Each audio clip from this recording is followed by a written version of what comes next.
শেখ হাসিনা তার শাসন ব্যবস্থাটাকে এমন জায়গায় নিয়ে গেছে যে সরকার কোনটা, রাষ্ট্র কোনটা, দল কোনটা রাখে নাই, একাকার করে ফেলছে। আওয়ামী লীগ যে কাজগুলি করছে, জঘন্য কাজ করছে, সন্দেহ নেই। আমি এলাকায় ভোট দেওয়ার জন্য গেছিলাম, কিন্তু I was forced by the authority, agency দিয়ে যে আমাকে চলে আসতে হয়েছে। ভোট 2 দিন আগে গেছিলাম, থাকতে পারিনি এলাকায়। কি নির্বাচনে কে আসবে না আসবে তার সিদ্ধান্ত আসলে কে নেবেন? মানে অনেকেই বলছেন, অনেক রাজনীতিবিদ, মির্জা ফখরুলও বলছেন সেটা আসলে জনগণের সিদ্ধান্ত। সরকার থেকেও এরকম কথা বলা হচ্ছে। জনগণের সিদ্ধান্ত জনগণ কিভাবে জানাবে? মানে তার প্রতিনিধি কে এখানে? আসলে কথাটার মধ্যে তো রাজনীতি আছেই, বোঝা যায় পরিষ্কার। এটা আমি যেটা বলতে চাচ্ছি সেটা হচ্ছে যে আমরা জানি সবাই রাজনীতি, রাষ্ট্রবিজ্ঞানের কর্মী হিসেবে বা ছাত্র হিসেবে সরকার, রাষ্ট্র, দল এগুলি সব আলাদা আলাদা জিনিস, একটা জিনিস না। কিন্তু শেখ হাসিনা তার শাসন ব্যবস্থাটাকে এমন জায়গায় নিয়ে গেছে যে সরকার কোনটা, রাষ্ট্র কোনটা, দল কোনটা রাখে নাই, একাকার করে ফেলছে। ফলে এই সিদ্ধান্তটা আসলে এই বাংলাদেশে, আমি যেমন এখানে তুলনা করে যদি আপনি খেয়াল করবেন, জাস্ট রেফারেন্স হিসাবে আসতেছে, এরশাদ সাহেব অবৈধভাবে ক্ষমতা দখল করছিল, এটা দলও গঠন করছিল, করে ভোট করে জানতেন, ভোট করে ক্ষমতাও গেছে, তাই না? এবং সে আওয়ামী লীগ সেই ইলেকশনে পার্টিসিপেট করছিল, আমরা করে নেই।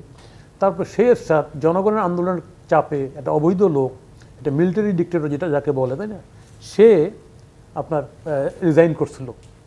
সে জানতো যে রিজাইন করার পর আমার ফাঁসি হতে পারে, জেল হতে পারে, কত হতে পারে, তাই না? এই যে জনগণের আন্দোলনের প্রতি যে একটা কী বলে যে বোডাউন করা, মাথা নত করা, এইটা কিন্তু একটা মিলিটারি জেনারেল করছিল এরশাদ সাহেব। আমি তাকে স্যালুট করি এই কারণেই যে সে রিস্ক নিচ্ছে যে আমার জেল হতে পারে, ফাঁসি হতে পারে। দুর্ভাগ্যের বিষয় যে দলটা দাবি করে যে আমরাই মুক্তিযুদ্ধের স্রষ্টা, আমরাই আন্দোলনের স্রষ্টা, এবং এই কথাটা ওরা এ টু জেড সবাই বলে। বাংলাদেশে আর কারো আন্দোলন কেউ জানে না, ওরাই জানে সব আন্দোলন, টকশো থেকে শুরু সমস্ত জায়গায়। তো সেই দলটা, সেই সরকারটা, সেই রাষ্ট্রটাকে এইভাবে ব্যবহার করলো, এটা তো আসলে অভাবনীয় ব্যবহার। এখন এই বিষয়টা, এটা জনগণ চাইলে তো জনগণ আসলে এটা ম্যান্ডেট নিতে হবে জনগণের। আমি তো এমনি ছেড়ে দিতে পারি না তো। আর এটা ঠিক আইন করে বিচার রায় দিয়ে দেন, রাজনৈতিক সিদ্ধান্ত নেওয়াটা এটা এটা এটা এটা এটা খুব বেশি মঙ্গল বয়ে আনে না। যেমন ধরুন জামাতকে ব্যান করা হয়েছিল, তো জামাতকে, তাই না, দেশ স্বাধীন জামাতকে ব্যান ছিল। জামাত তো যখন রাজনীতি ওপেন হয়, জামাত একদম কী বলো সমবিব্যবহারে, মানে কী বলে, তাই না, in full swing Jamaat open হয়ে গেছে। তার কাজ করার পদ্ধতি ছিল, নিয়ম ছিল, তাই না? তাহলে একটা পার্টিকে ব্যান করলে ব্যান্ড হয়ে যায় না। আমরা দেখছি ছোটো ছোটো পার্টিকে ব্যান করা হয়েছে, আছে ব্যান্ড, তাদের কার্যক্রম চলছে। না, আমরা তো ছাত্রলীগকেও নিষিদ্ধ, ছাত্রলীগকে তাদের নিষিদ্ধ করছে। তো সেই জায়গায় দাঁড়িয়ে যদি সত্যি আমার মনে হয় যে এইটা আমার ধারণা, তাহলে এটা একটা জনমত নেওয়ার একটা বন্দোবস্ত কি হইতে পারে, ব্যবস্থা কি হতে পারে।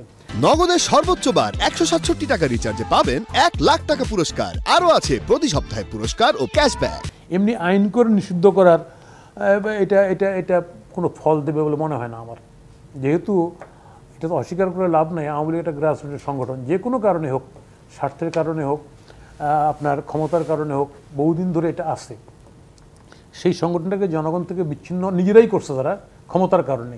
তাহলে সেইটাকে আমি যদি ক্যাশ করতে চাই, আমাকে এখানটায় খুব জেনে শুনেই পথ ফেলানো উচিত। কারণ আমি এমন কোনো সুযোগ দেওয়া উচিত না যেখানে আমি নির্বাচন দাবি করতেছি, দেওয়া উচিত না, যে কারণে এটা আরেকটা ষড়যন্ত্র মাথাচাড়া দিয়ে উঠতে পারে। লেভেল প্লেইং ফিল্ডেও দাবি করা হচ্ছে। হ্যাঁ, লেভেল প্লেইং ফিল্ডও দাবি করা হচ্ছে। সেই জায়গাটাই, যেমন এরশাদের সময় এরশাদ সাহেব কিন্তু ভোট করেছিল সেই সময়, হ্যাঁ, তারপর চাপ ছিল, ভোট করে কিন্তু সে 35 সিট, নিজে 5 সিট উইন করেছিল।